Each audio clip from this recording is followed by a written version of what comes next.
안녕하세요. 교존입니다. 대인관계 상명화 오늘은 관종 얘기를 한번 해보려고 하는데요.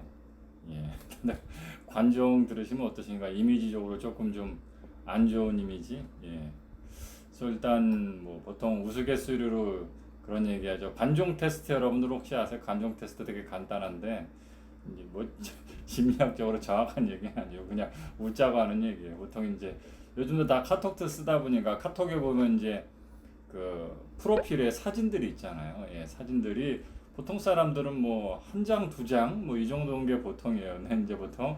근데 카톡의 프로필 그 상태 메시지 말고 옆에 있는 이제 사진 같은 거 눌러서 클릭해 보면 이게 뒤에도 또 있네, 뒤에도 또 있네 이렇게 해서 뭐 열대 장씩 이렇게 카톡에 사진이 있는 분들이 있어요. 그리고 물론 당연히 대부분이 다 본인 얼굴 셀카인 그런 분들. 그래서 보통도 보면 저도 옛날에 그 제자들하고 이제 해외여행 가서 이제 사진 막 찍고 돌아와서 이제 여행도 추억해 볼 거면 이렇게 폰에 있는 그 사진 찍어 놓은 갤러리 들어가서 이렇게 한두 장씩 눌러보는데 그때마다 혼자 막 웃고 그래요. 왜 그러냐면 경치 사진은 하나도 없어. 하나도 없고 다 제 사진밖에 없는 거야. 제 얼굴 사진밖에. 그래서 야, 나도 어쩔 수 없이 관종이구나, 네, 이런 생각을 할 때가 있는데, 그러다 보니까 이제 관심종자의 줄임말은 관종이라는 말들이 이제 유행처럼 퍼지면서 어떻게 보자면 오늘은 거꾸로 제가 관종이라는 게 나쁜 개념이 아닌데, 그래서 이제 그 관종이 어떻게 좋은 쪽으로 또 관계학 쪽으로 어떻게 쓰이는지 말씀을 드리려고 하는데, 어쨌든 이 관종이라는 어떤 개념들의 말들이 좀 부정적으로 펴져 있다 보니까 어떻게 강박적인 사고가 우리들한테 되게 많은 것 같아요. 대표적인 게 이제 여러분들 뭐 페이스북이라든가 인스타라든가 이런 거 이제 SNS 활용하시다 보면 본인 사진 뭐 오늘 뭐 귀걸이를 했다 또는 뭐 오늘 옷을 하나 샀다 뭐 어디 가서 맛있는 걸 먹었다 그래서 이렇게 사진을 찍어서 이렇게 주변의 친구들이나 지인 또는 팔로워분들하고 이렇게 자기 일상 공유하는 개념으로 사진 같은 거 올리시잖아요. 그때 법칙이 뭐다?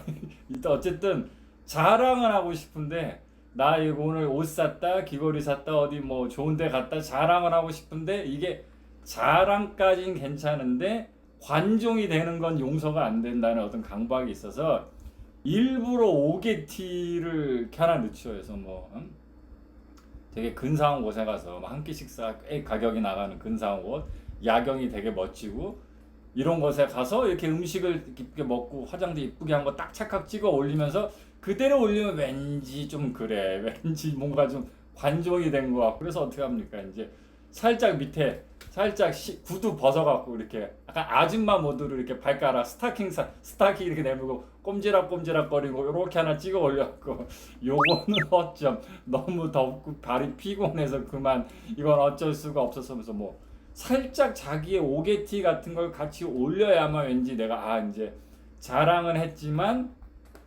관종이라는 비난은 좀 면할 것 같다. 이런 생각들을 우리가 종종 하게 돼요. 그래서 뭐 옛날 같았으면 어렸을 때 우리가 뭐 저는 나이가 많은 사람이다 보니까 제가 어렸을 때만 해도 뭐 과거에는 게스 청바지 이러면 좀 그래도 좀 나름 알아주던 시절이 있었어요. 근데 그러면 자기가 청바지 샀다, 뭐 리바이스 뭐 새로 나온 거 엔지니어 진을 샀다, 뭐 샀다 그러면 나 이거 샀다고 자랑을 하면 되잖아요.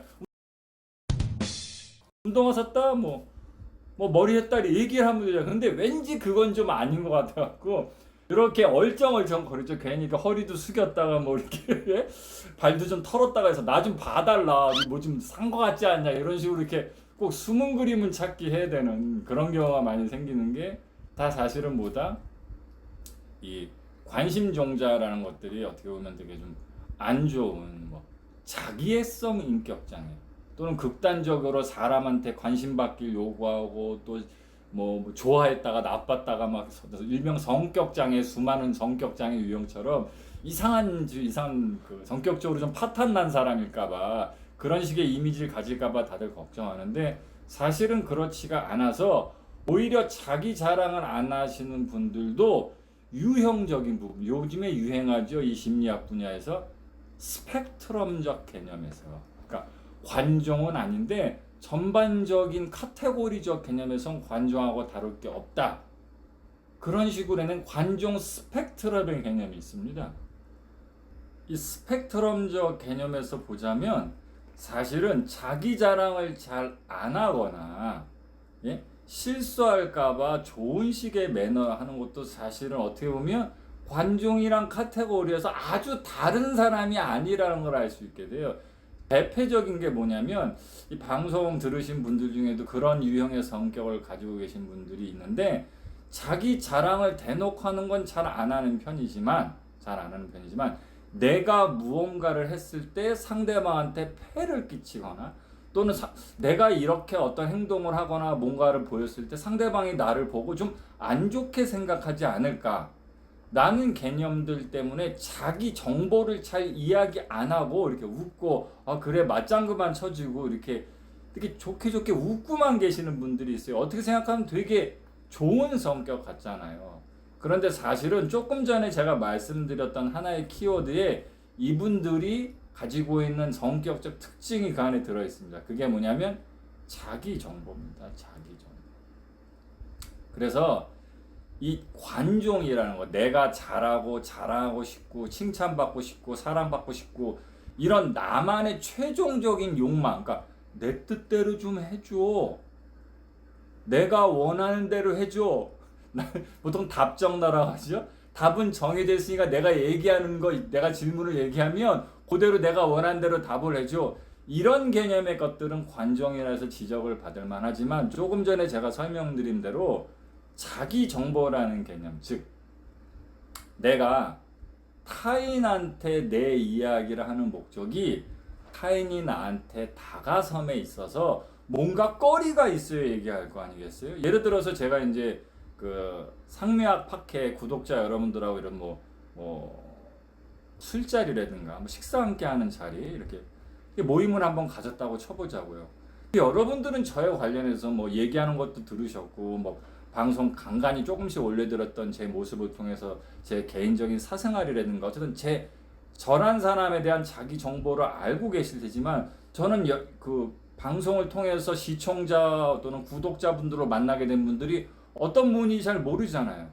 근데 제가 아무리 말을 잘하고 대인관계를 잘해도 전혀 상대방의 정보가 없는 상태에서 만남을 가지게 되면 제가 딱히 말을 붙일 거리가 없어서 주저하게 돼요. 상당히 낯을 가려하는 스타일도 아니고 말을 못하는 그런 저란 사람이 아님에도 불구하고 상대방한테 다가갈 때 너무 막막함이 느껴져요. 마치 어떤 느낌이냐면 그냥 멀쩡히 지나가는 사람 붙잡고 저기요. 왜요? 그러면 아니 그냥 얘기가 하고 싶어서 이렇게 말 거는 것 같은 막연함을 느끼게 되거든요. 그런데 지금 제가 이 말씀을 드리는 사람이 대인관계 또는 대인관계 심리학을 가르치는 사람이고 선생님이잖아요.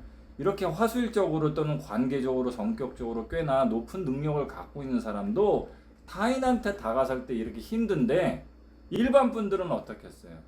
그래서 그런 관점을 가지고 자기 이야기를 건네는 건 관종이 아니라 오히려 타인에게 관계적 배려를 제공하는 거라는 걸 이해하시면 조금 자기가 상대방이 볼 때 난 관종이라 생각하면 어떡하지, 내 자랑이라 생각하면 어떡하지, 내 얘기만 너무 한 게 아닌가 이렇게 좀 신경 쓰이시고 자신의 좋은 면 완벽한 모습만 보이려고 조금 조심스러운 이런 강박을 가지고 계셨던 분들은 훨씬 더 마음이 편해지실 거예요. 무슨 뜻이냐? 내가 어떤 바지를 샀다, 어디 갔었다, 난 요즘 뭐하고 지낸다, 보통 일상 근황 이야기라고 하죠. 근데 일상 근황이라는 게 나 어제 발톱 깎았다, 나 어제 코 후볐다 이런 거 얘기하는 사람은 없잖아요. 그러니까 뭔가 다른 사람한테 건넜을 때 혐오감을 불러일으키지 않고 누구나 할 수 있으며 다른 사람들도 좋아할 법한, 관심 가져할 법한, 또는 다만 남한테 욕하면서 저는 키가 되게 작아요. 전 그래서 컴플렉스입니다. 이렇게 자기 홍보를 얘기했다고 쳐봐요. 그럴 때 다른 사람이 처음 잘 모르는 사람이거나 아직 친하지 않은 사람이 키가 작으시다며 그래서 컴플렉스가 있으시다면서요? 그 블로그에 올리신 거 봤어요. 이렇게 말 걸고 너무 어렵잖아요. 뻘쭘하다 생긴 것도 왜 코가 그렇게 생겼어? 그렇게 얘기하는 거랑 뭐가 다르겠어요. 그런 의미에서 타인한테 다가서서 먼저 말문을 틔우고 다가설 때 가장 좋은 화제의 주제가 뭐다? 상대방이 뭘 한 부분에 대한 칭찬이나 즐거웠던 기억에 대한 접근입니다. 그거 어떠세요? 일리가 있지 않나요? 중요한 건 늘 제가 이 강의에서 뭐 공개 강의라서 진지하게 제대로 된 강의를 해드리는 건 아니지만 어쨌든 내가 방송상에서 여러 번 강조해드렸던 부분이 있어요. 대인관계에서 중요한 건 내 마음이 아니고요. 상대방 마음입니다. 상대방이 나를 좋아해주고 나와 가까워지고 싶어지면 사이는 좋아지는 거고, 내가 날 아무리 스스로 당당하고 완벽하게 생각하고 뭐 자존감이니 러브 마이 셀프니 뭐 날 너무 사랑하고 뭐 그게 뭐가 됐든 간에 상대방이 날 싫어하면 아무 짝에도 소용이 없는 거예요. 그러니까 이 관종이란 개념도 내가 다른 사람들한테 이렇게 보이면 그럼 그렇겠지라는 내 마음의 불편 때문에 강박적인 사고를 가지느니, 상대방 입장에서 생각해서 관종이라는 부분을 즐겁게 사용하시는 게 오히려 대인관계적으로 훨씬 더 이롭다. 그 말씀을 드리려고 제가 이 방송을 찍고 있는 겁니다. 조금 전에 제가 말씀드렸죠. 누군가가 누군가한테 타인한테 다가설 때는 상당한 정보가 필요합니다. 아주 오래 많이 보고 오랜 세월 같이 했고 많은 추억을 공유하고 이런 사이가 아닌 이상 우리 서로 남남이잖아요. 타인이에요. 내가 아니란 말이에요. 그러니까 나선태 일로 와봐. 뭐 궁금한 거 막 물어보고, 예? 뭐 요구하는 거 막 요구하고, 이런 사람들은 오히려 뭔가 공감 능력이 떨어지는 사람입니다. 타인과 나 사이에 어떤 그 바운더리, 이 경계가 좀 희미한 사람들이 오히려 정상적인 사람들이 아니고, 오히려 정상적인 사람들은 타인한테 다가서서 뭘 요구한다거나 말을 건대거나 뭐 가까운 사이가 되려는 시도하는 데서 조금은 어려움을 느끼는 게 정상이에요. 지금 방송을 보신 분들이 뭔가 난 자신감이 부족해 이렇게 생각하실 수 있는데 정상이라고. 그게 그거 말 거는 거 뭐 어렵다 그러냐. 저기요 잠깐만 서보세요. 마음에 들었었는데 이 사람 대단하다, 용기 있다 진짜. 이상한 거야. 상대가 그걸 오히려 상대가 이상한 거라고. 낯선 타인한테 말을 거는데 사전 상대에 대한 정보가 없이 그냥 내가 알고 싶다, 저 사람한테 말을 걸고 싶다, 뭐 가까워지고 싶다, 호감이 있다, 이런 이유만으로 턱턱 말을 걸어서 아무렇지 않게 말을 건다는 자체가 비정상적인 거예요. 그러니까 스스로를 탓하지 마시고요. 그렇게 본인이 정상적으로 느끼는 타인에 대한 어떤 어색함, 어려움이 있는 것처럼 다른 사람도 나란 사람한테 다가올 때 어색함, 어려움, 낯설음, 막막함 이런 것들이 있다는 걸 이해하셔서 평소에 이렇게 흘리세요. 보통 그래서 여우분들, 이렇게 누구를 잘 유혹하는 분들은 잘 흘립니다. 뭘 잘 흘리면 라면 먹고 가실래? 이런 게 아니고요. 자기 정보를 잘 흘린다고요. 뭐 같이 커피 카페에 갔다. 카페 가서 뭐 할 때도 나 요즘에 이런 게 더 좋던데, 너 공차에서 뭘 좋아하는데, 이게 한마디씩 흘려요. 그래서 그 상대방이 그걸 기억하게 해서 뭐 좋아하신다면서요. 그래서 오다가 뭐 생각이 났어요. 또는 뭐 이거 한 잔 드셔보실래? 그거 좋아하시는 분들은 다 이거 좋아하시던데, 뭐 어디 갔다 오셨다면서요. 벌써 휴가 갔다 오셨네. 이번에 뭐 저기 뭐 좋은 일 있었나 봐요. 무슨 뭐 보니까 SNS에 막 뭐 파티 같은 거 열렸던데, 뭔가 그렇게 올리면 말을 걸어갈 수 있지 않겠습니까? 앞전에 제가 말씀드렸죠. 뭐 컴플렉스를 얘기하면 누가 컴플렉스 갖고 말을 걸어오는 게 아니고, 누구한테 말을 걸 때 가장 편안한 게 그 사람이 즐거웠던 일, 그 사람이 좋아하는 일, 그 사람이 자랑하고 싶은 일, 그런 것들을 갖고 다가서는 게 매너적으로도 좋고 말 걸기도 편하잖아요. 그런 부분 때문이에요. 그래서 그런 식의 다양한 자기 정보를 오만데 이렇게 흘리고 다니신 분들이 주변에 꼭 있을 거예요. 직접적으로 말을 한 적은 없는데 뭐 동탄에 산다더라, 뭐 언니하고 같이 산다더라, 뭐 주말에 스킨스쿠버를 다닌다더라. 나한테 얘기한 적은 없는데 이 사람 저 사람 얘기하다 보면 이렇게 조각씩 이렇게 퍼즐이 맞춰지면서 대충 이 사람이 이런 걸 좋아하고 이런 사람이고 이렇게 살고 있는 사람이겠구나, 이렇게 조각이 맞춰지는 사람들이 있어요. 이런 사람들이 뭐 하는 사람들이다? 귀여운 관종들. 조금씩 주변 사람들한테 자기 정보를 흘려놔서 타인이 나한테, 대인관계적으로 자신감이 없는 사람도 타인이 나한테 다가와서 쉽게 말할 수 있도록 실마리, 출발점, 힌트를 건네는 사람입니다. 그런 개념으로 만들어진 게 SNS니까 누구나 볼 수 있잖아요. 그러니까 용기들 해서 이제 귀여운 관종들 많이들 하세요. 내가 그 말씀 드리려고 오늘은 방송을 찍어봤습니다.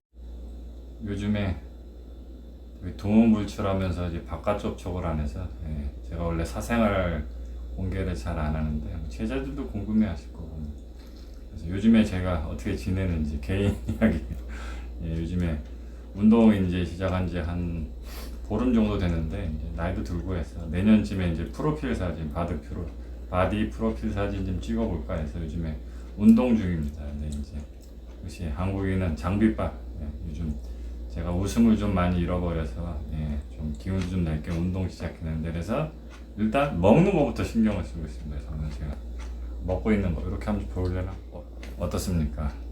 이 정도면 훌륭하지 않습니까? 앞에 계신 분은 우리 어머니고 이게 제 저녁 식사입니다. 닭가슴살 2개 요거는 야채하고 과일 종류인데 거기에 뭐뭐 있는지 메론 오랜만에 어머니가 메론을 사오셔서 메론을 뭐 먹어보는 호사론을 누릴 거고 토마토 사과 저쪽에 그게 있네요. 그게 보일지 모르겠네. 저쪽에 있는 파프리카 바나나 그리고 브로콜리 양배추 고구마 이게 뭐 다시마인가? 저 끝에 있는 거 다시마 오이 당근 일단 그렇게 해서 요즘 저녁에 제가 저녁 6시 이후에는 식사를 안 해서 지금이 6시 5분 전이거든요. 지금 식사 시작해서 이거 먹는 걸로 저녁 식사를 요즘 땡치고 있습니다. 그래도 배가 들어갈 생각을 안 해요. 일단 나름 조금이라도 운동을 계속해서 벌크업 하려고 노력하고 있기 때문에 내년에는 좀 체격이 좀 좋아져서 좀 더 나이 먹기 전에 멋진 사진 찍어왔으면 좋겠네요. 여러분들도 건강 많이 하시고 지금 찍을 때는 추석인데 뭐 이거 올라갈 때쯤에 추석 다 끝나고 뭐 다 갔다 오셔갖고 뭐 월요병 겪고 계시겠죠. 다들 그때 뵙도록 하겠습니다.